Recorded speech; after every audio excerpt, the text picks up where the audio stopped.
राज्यातील व आपल्या भागातील नवनवीन बातम्या पाहण्यासाठी SM9 न्यूज मराठी या चॅनलला लाईक करा, सबस्क्राईब करा आणि शेअर करायला विसरू नका. आईच्या स्मृतीस अभिवादन करते, त्यांना मानाचा मुजरा करते. आज आपण कार्यकर्त्यांची आढावा बैठक घेतली आहे.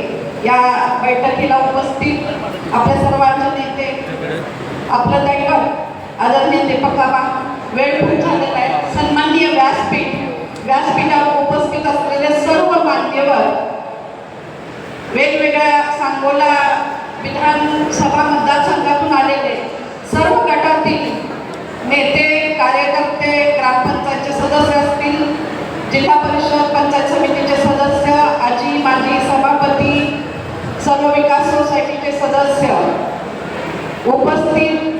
आज खरं तर यल्लामाची चर्चची यात्रा आहे, तरी सुद्धा मोठ्या संख्येने उपस्थित असलेला माझा महिला वर्ग, पत्रकार बंधू भगिनींना खरं तर मला मनापासून आज आनंद होतो की आपण कार्यकर्त्यांची आढावा बैठक घेतली होती, त्याचं रूपांतर मेळाव्यामध्ये झालेलं दिसून येत आहे. हेच आपलं सगळ्यांचं खरं तर हा मोठा आनंद आज मला या निमित्तानं वाटतंय. कारण आपण फोन केला होता की बैठकीला आपण या, आणि तुम्ही सगळेजण मोठ्या संख्येने उपस्थित झाला, त्याबद्दल सगळ्यांचं प्रथमतः मी अभिनंदन करते. आज यशराजांचा वाढदिवस आहे. यशराजांना दीर्घायू चिंतते, पुढं आरोग्य, यश, दीर्घायुष्य त्यांना मिळावं अशी पांडुरंग रुक्मिणीच्या चरणी प्रार्थना करते. खरं तर आईनी आणि काकांनी घालून दिलेले संस्कार, त्यांचा वसा वारसा चालवतच आदरणीय आबा पुढे होते. नंतर मी राजकारणात सहभागी झाले.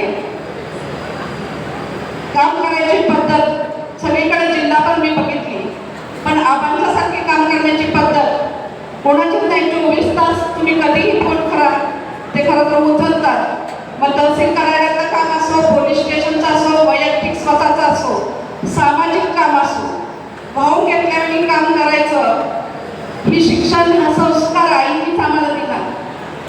प्रत्येक कार्यकर्ता, प्रत्येक माणूस तळहाताच्या फोडाप्रमाणे आम्हाला जपला.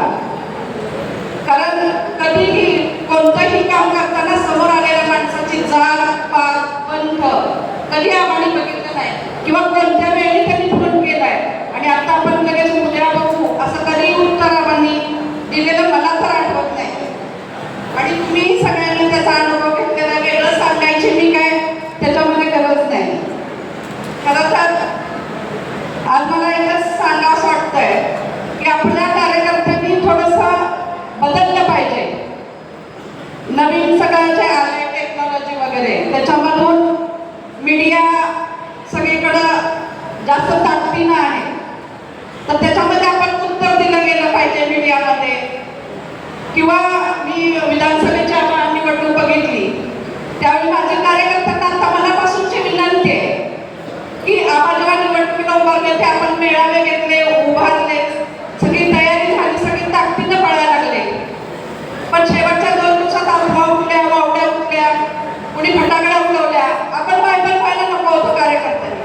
मी इथून पुढे सुद्धा सांगते की विरोधक असंच करतील, वावड्या उडवतील, काही करतील, पण तुम्ही चौकात जाऊन आवांची भूमिका सांगितली पाहिजे आणि त्याच्या पाठीमागे खंबीर उभा राहून आपण आपल्या ताकदीनं सगळं गावामध्ये जे कामं आपण आव्हानची सगळ्याच्या निर्धार करता चालता माहीत असतं तुम्हाला, तर ते पटवून सांगितलं पाहिजे की काम करणारा नेता आपला आवा आहे म्हणून.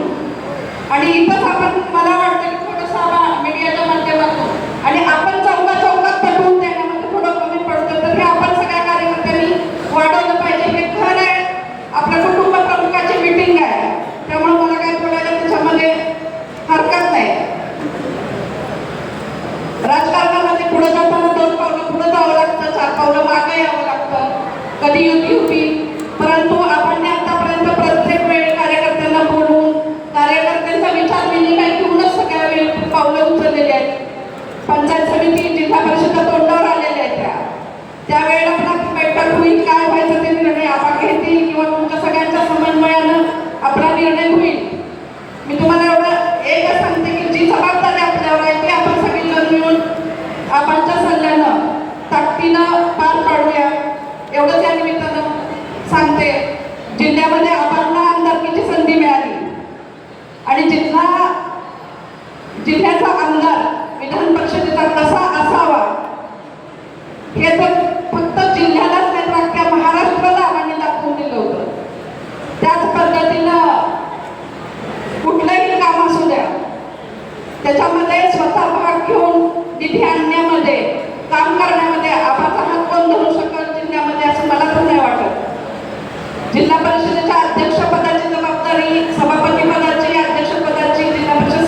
असतात, काही दूध जण काही जण पाणी टाकतात आणि दरवाजा उघडल्यानंतर एक म्हातारी बघून येत असती. ती काय रूम जे देऊळ असतं ते भरलं जात नाही.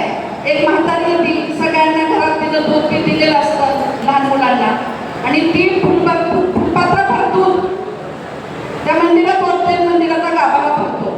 माझं सांगायचं तात्पर्य एवढंच आहे की ज्या निवडणुका लागलेल्या असतील, मग आत्ताच झालेल्या आपल्या नगरपालिकेच्या असू द्या निवडणुका किंवा आता येणाऱ्या जिल्हा परिषद पंचायत समितीच्या, प्रत्येक कार्यकर्त्याने ताकदीनं आपण किती काम करतोय, शेवटपर्यंत आपण किती मतदान पूर्ण करून घेतोय ह्याच्यावर बरंचसं अवलंबून असते. त्या म्हातारीच्या फुलपात्रभर दुधाने गाभारा भरला, तसंच आपण म्हणतो की आपण तिकडे बोलाल तसं आपल्या कार्यकर्त्यांनी शेवटपर्यंत शेवटचं मत तुम्ही तुमचं स्वतःचं घरातलं शेजारचं केलेल्या कामं लोकांची पटवून देऊन तिथं प्रत्यक्ष फील्डवर काम करणं. या निमित्तानं खरं या मीटिंगच्या निमित्तानं मी सगळ्यांना विनंती करते की आपण दिलं गेलं पाहिजे, तरच आपला गावाला भरणार आहे एवढंच या निमित्तानं सांगते. आता तुम्ही जो निर्णय घ्याल त्याच्याबरोबर आम्ही मी सगळ्या महिला वर्गाच्या वतीनं आणि सगळ्या कार्यकर्त्यांच्या वतीनं पण आपल्याला शब्द देते की आपण जे म्हणाल त्यामध्येच आम्ही सगळेजण कायम थांबणार आहोत. तुमच्या विचाराशीच आतापर्यंत काम केलेलं आहे, तुम्ही सांगाल तेच पुढं पण काम करू एवढंच या निमित्तानं मी सगळ्यांच्या वतीनं आपल्याला ग्वाही देते. आपल्यालाही दीर्घायुष्य चिंतते आणि या कार्यक्रमानंतर मला बोलायला 4 मिनिटं व्यक्त